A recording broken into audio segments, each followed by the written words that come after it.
तो बच्चों इससे पहली वीडियो में हमने बात की थी रेडियल पार्ट के सॉल्यूशन की, तो वहाँ बच्चों हम इसको देखेंगे, यहाँ पर कैलकुलेट करना सीखेंगे। ठीक है बच्चों, तो यहाँ पे स्टार्ट करते हैं इसको कैलकुलेट करना। हैंस द सॉल्यूशन और रेडियल पार्ट का जो सॉल्यूशन हमने बच्चों देखा था, तो उसमें हमने क्या कंसिडर किया था,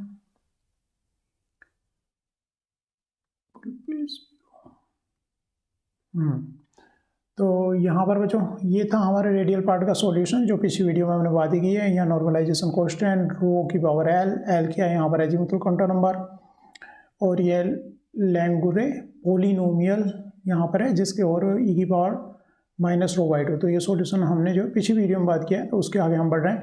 पिछली वीडियो में जो है बच्चों एक चीज़ छूटी हुई थी, नॉर्मलाइजेशन कांस्टेंट में माइनस, तो इसको चेंज कर लेना। वहाँ से नॉर्मलाइजेशन कांस्टेंट का माइनस लिखने से छूट गया था, तो वहाँ पर यहाँ पर एक माइनस आता है।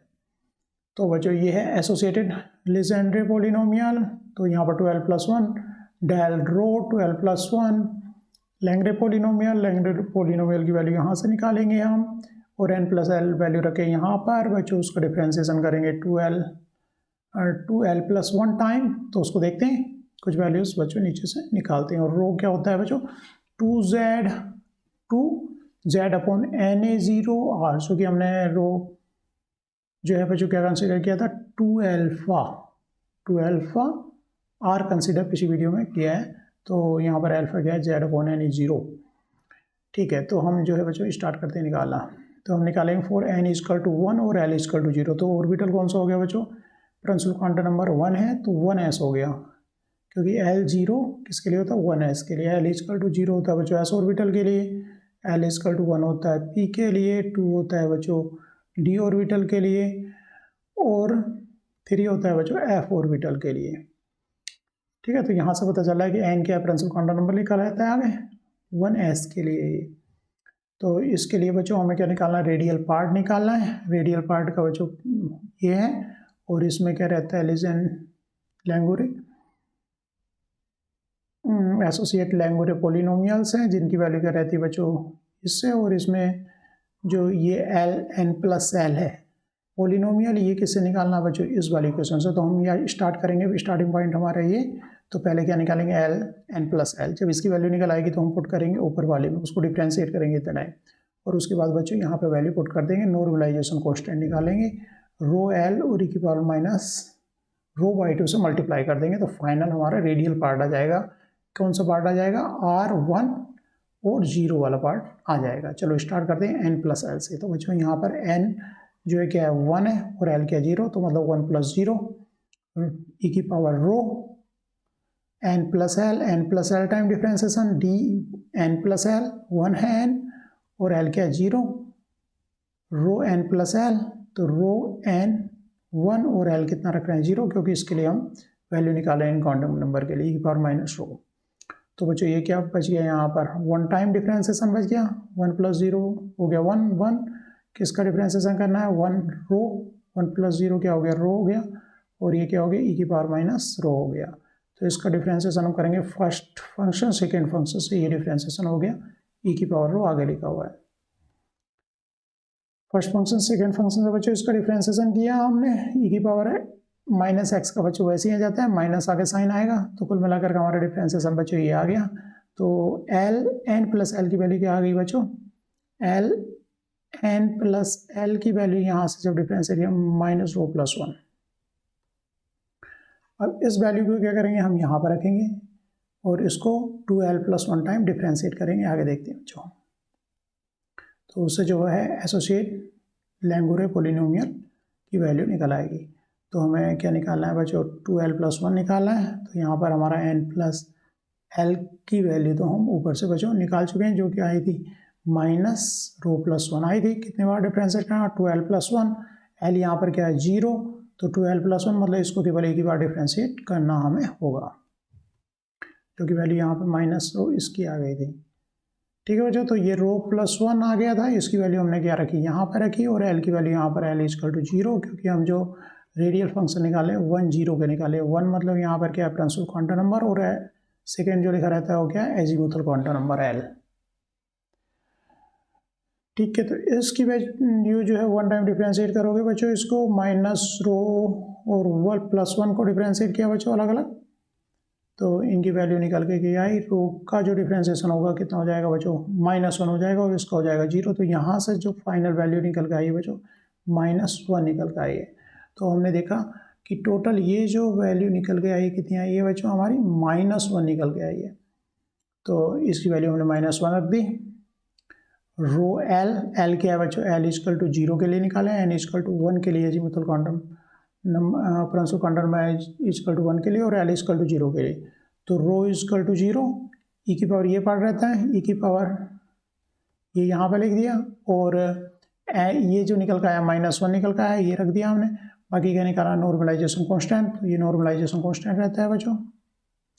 इसमें क्या वैल्यू पुट करेंगे, N = 1 और L की जगह पर 0 पुट करेंगे।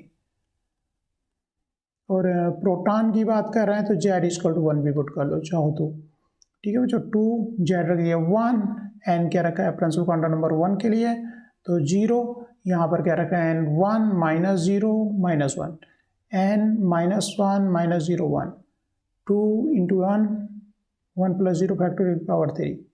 बाकी बच्चों ये फैक्टर्स जो यहाँ पर अदर फैक्टर्स की वैल्यू यहाँ पर हमने ये लिख दी है।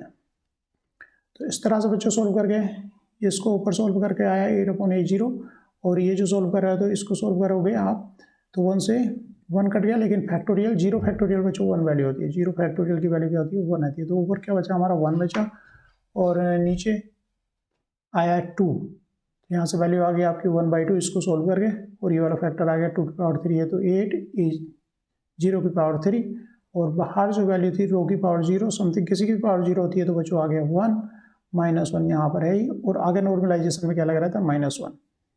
तो कुल मिलाकर के बच्चों इसकी वैल्यू जो यहाँ पर आ गई 2/A0 पावर 3/2 e की पावर -ρ/2, और रो जैसा कि मैंने अभी भी बताया था क्या है, इसकी वैल्यू 2Z/Na0r, और N है बच्चों यहाँ पर प्रिंसिपल क्वांटम नंबर किसके लिए N = 1 के लिए।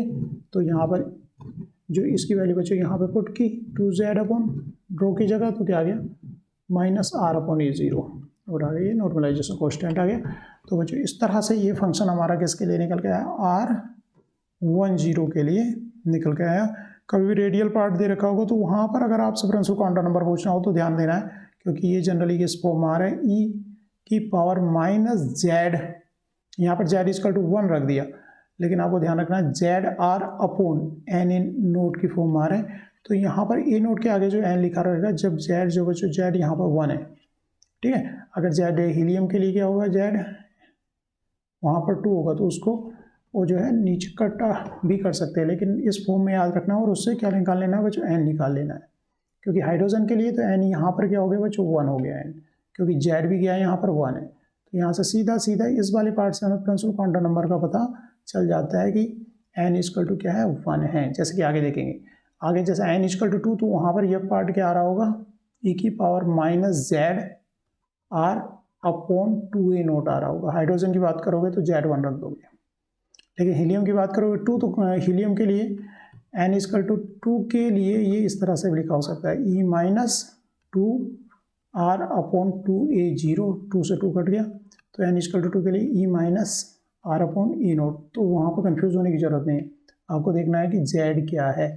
तो इसको हमेशा इस फॉर्म में याद रखो, क्योंकि कई बार क्वांटम नंबर निकालने के लिए पूछा जाता है, आपको वेव फंक्शंस दे देगा और क्वांटम नंबर पूछेगा, तो आपको कंपैरिजन करना है E की पावर -ZR/A0 से। तो N की वैल्यू निकाल लेने की, प्रिंसिपल क्वांटम नंबर उसका जो भी आए। ऐसे बच्चों इसको दूसरा सोल्व करते हैं, N = 2 और L = 0 के लिए।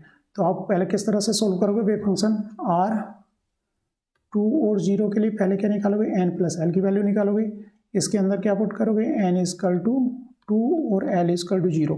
N = 2 और L = 0 कौन सा ऑर्बिटल हो गया बच्चों, 2s ऑर्बिटल हो गया ये।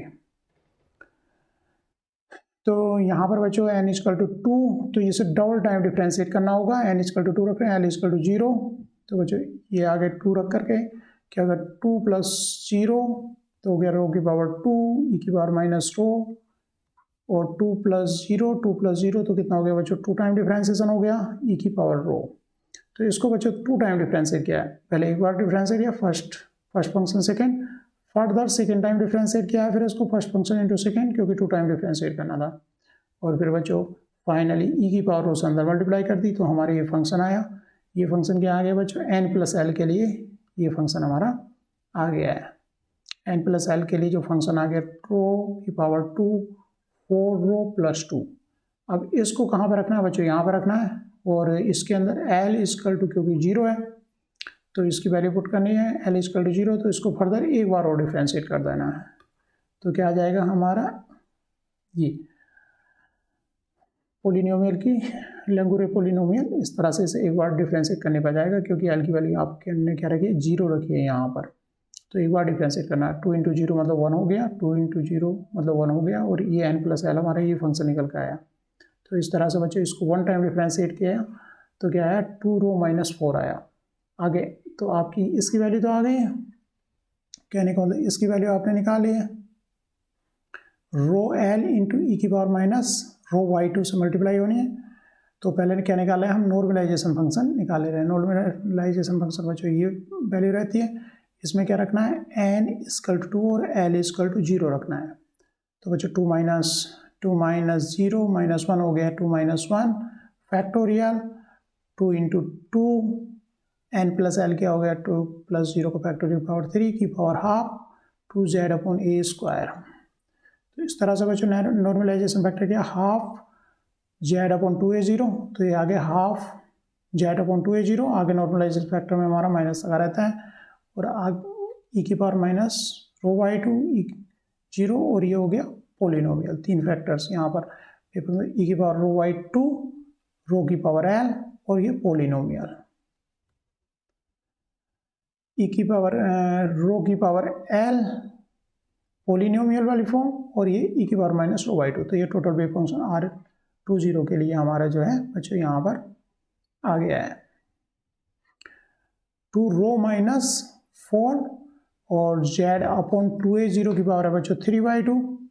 तो इसको हमने क्या किया है रो की वैल्यू यहाँ से रख दी है। रो को क्यों रख सकते हो बच्चों, रो को लिखा जा सकता है 2z अपॉन Na0 r की फॉर्म में, वही यहाँ पर जो है हमने वैल्यू पुट करके इसको इस फॉर्म में कर लिया और 2 से डिवाइड कर दिया है तो इस फॉर्म में आ गया। तो यहाँ पर देखोगे ई वाले से हम प्रिंसिपल क्वांटम नंबर जा सकते हैं। अगर आपको ये वेव फंक्शंस दिया है रेडियल पार्ट और पूछा कि एन की वैल्यू बताओ तो आपको क्या करना है, ये जो ई वाला पार्ट है ई वाला पार्ट जो है जेड आर अपॉन 2a0 का कंपेरिजन करना है किससे, जेड आर अपॉन Na0 से। कंपेरिजन इसे कह रहा हूँ क्योंकि जेड की वैल्यू अलग अलग एटम के लिए अलग हो सकती है। जैसे कि हाइड्रोजन के लिए जेड इक्वल टू 1 लिखा होगा और हीलियम प्लस के लिए Z2 लिखा होगा। अगर लिथियम की बात की है 3 प्लस की, तो एटॉमिक नंबर है बच्चों, ये न्यूक्लियर चार्ज है ना कि इसके ऊपर चार्ज, ठीक है। यहाँ पर 2 प्लस तो Z इक्वल टू क्या लिथियम के लिए 3 है, न्यूक्लियर चार्ज की बात हो रही है ना कि एटम पर चार्ज। तो इनके साथ में इसलिए आपको कंपैरिजन फुल ऐसे करना है, खाली एन नहीं देख लेना कि एन यहाँ पर क्या लिखा है क्योंकि जेड की वैल्यू अलग अलग हो सकती है। तो पूरा इसका पूरा कंपैरिजन कितना है निकालने के लिए इससे करना है ताकि जेड भी इंक्लूड हो जाए क्योंकि अलग अलग आइटम के लिए वो जेड अलग अलग होता है, ठीक है। तो यहाँ पर क्या लिखा है बच्चों 2 लिखा है तो यहाँ सीधा सीधा हो गया कि इसके लिए एन इक्वल टू क्या है 2 है। तो इस तरह से बच्चों कोई भी रेडियल पार्ट के लिए दूसरे वेव फंक्शन की वैल्यू आप निकाल सकते हो जो कि नीचे लिखी हुई है। इन फार्मूलों का यूज़ करके आपको सोल्व किस साइड से स्टार्ट करना है, यहाँ से स्टार्ट करना है। यहाँ पर एन और एल जिसके लिए भी आप निकालना चाह रहे हो उनकी वैल्यू पुट करते जाना है। ये वैल्यू यहाँ आएगी फिर इसको यहाँ पर रखना है, यहाँ एल वैल्यू करके उसको उतने टाइम डिफ्रेंशिएट करना है। यहाँ पर फिर बच्चों नॉर्मलाइजेशन कांस्टेंट की वैल्यू ऊपर वाले फार्मूले से निकाल लेनी है। तो बच्चों यहाँ पर आप देख सकते हो इन वैल्यूज़ को आप निकाल के देखो, n equal to 0 l equal to 1 के लिए तो ये ऑर्बिटल कौन सा हो गया बच्चों 1s ऑर्बिटल के लिए, ये हो गया 2s ऑर्बिटल के लिए, ये हो गया 2p ऑर्बिटल क्योंकि l की वैल्यू क्या है बच्चों यहाँ पर 1 है 2p के लिए, ये हो गया बच्चों 3s के लिए, ये ऑर्बिटल हो गया 3p के लिए, ये ऑर्बिटल हो गया 3d के लिए, ठीक है। तो n और l की वैल्यू से बच्चों ये रेडियल पार्ट आए, इन फार्मूलों का यूज़ करके ये वेव फंक्शंस आप देख सकते हो। यहाँ पर अगर देखोगे तो बच्चों यहाँ पर अगर ये वेव फंक्शंस दिया हुआ और उस आपसे पूछा गया है कि n की वैल्यू क्या है तो यहाँ पर इसकी वैल्यू 3 है, n इक्वल टू क्या है बच्चों 3 है और यहाँ पर z लिखा है, ये है यहाँ पर z लिखा है तो यहाँ पर श्योर होगा कि ये ही n की वैल्यू है। n इक्वल टू क्या दिया 3 दिया है, यहाँ पर क्या है n इक्वल टू 3 है। तो क्वांटम नंबर जो हो गया प्रिंसिपल क्वांटम नंबर 3 हो गया, यहाँ पर n क्या है 2 है, तो ये प्रिंसिपल क्वांटम नंबर 2 के लिए वेव फंक्शन है। ये n इक्वल टू क्या है, यहाँ पर n इक्वल टू 2 है, तो 2 के लिए वेव फंक्शन है। ठीक है, अगर बच्चों कंप्लीट वेव फंक्शन लिखना है, जैसे कि wave function for hydrogen atom के लिए कंप्लीट वेव फंक्शन क्या होता है बच्चों, radial part into spherical harmonics. Spherical harmonic में बच्चों कौन कौन से पार्ट है, थीटा ऑफ 5 पार्ट है। तो आपको अगर थीटा जैसे कि 5100 यहाँ पर रहता है, पहला क्या होता है बच्चों प्रिंसिपल क्वांटम नंबर, सेकेंड क्या है L azimuthal quantum number, third क्या है बच्चों magnetic quantum number NLM, 3 quantum number हमारे यहाँ से निकल के आते हैं। तो 100 के लिए बच्चों रेडियल पार्ट इंटू थीटा, ये रेडियल पार्ट हो गया बच्चों, इसमें रहता है principal quantum number n, azimuthal quantum number, यहाँ पर रहता है azimuthal quantum number, magnetic quantum number, और ये 5 से क्या पता चलता है मैग्नेटिक क्वांटम नंबर, और यहाँ पर रहते हैं L और M। तो बच्चों हमने पिछली वाली वीडियो में इनकी वैल्यूज निकाली है, फिर से एक बार देखते हैं इनके फार्मूले क्या आते। जो बच्चों 5 वाला था वो तो इस फॉर्म में आता था, फॉर्म 1/2 पाई की बार IM5, तो इसके लिए m इक्वल टू 0 के लिए इसकी वैल्यू तो खाली m इक्वल टू 0 पुट करोगे तो यहाँ पर 0 हो गया सारा, तो ये 1 हो गया, 1/2 पाई निकल के आएगा, और L इक्वल टू 0 और m इक्वल टू 0 के लिए जब बच्चों यहाँ पर पुट करोगे थीटा वाले पार्ट में, उसके सॉल्यूशंस बच्चों ये थे, तो L इक्वल टू 0 पुट करोगे तो सारा ये L इक्वल टू 0 ये 1 हो गया, ये बच्चों 1 हो गया, L 0 फैक्टोरियल, 0 फैक्टोरियल क्या होता है बच्चों 0 नहीं होता है 1 होता है, तो ये 1 हो गया, और तो यहाँ से सारी वैल्यू जो बच्चों 1 आ गई। जब m इक्वल टू 0 रखोगे तो ये वैल्यू भी क्या होगी 1 होगी, तो यहाँ से खाली निकल के बच्चों क्या आ रहा है 1/2 पावर है और 2 निकल के आएगा बाकी, तो इस थीटा 0 0 की वैल्यू क्या निकली 1/2, और 5 0 की वैल्यू क्या रही है 1/2 पाई, और बच्चों R10 का हमने ये निकाला था अभी कुछ समय पहले, तो इन तीनों को मल्टीप्लाई कर देना है, वो टोटल वेव फंक्शन हो जाएगा। इन तीनों को मल्टीप्लाई कर देना है, मतलब यहाँ पे थीटा वाला पार्ट ये हो गया रेडियल पार्ट, ये हो गया थीटा वाला पार्ट का वेव फंक्शन 1/2, और ये 5 वाला पार्ट हो गया 1/2 पाई, तो ये टोटल वेव फंक्शन क्या हो गया आप Psi100 L M N L और M के लिए NLM, जो कि यहाँ पर लिखा हुआ है। तो बच्चों 100 को इस तरह से बच्चों 200 के लिए भी सेम हो गया।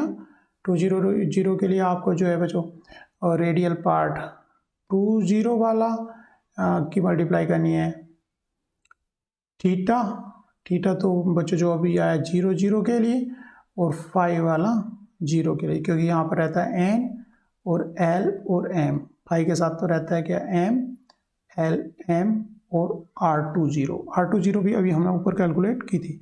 तो इस तरह से बच्चों इनको देख सकते हो, ये टोटल वेव फंक्शंस यहाँ पर लिखे हुए हैं, तीनों फंक्शन की मल्टीप्लिकेशन करके बच्चों ये आते हैं। तो आई होप ये वीडियो समझ में आई होगी। Thank you.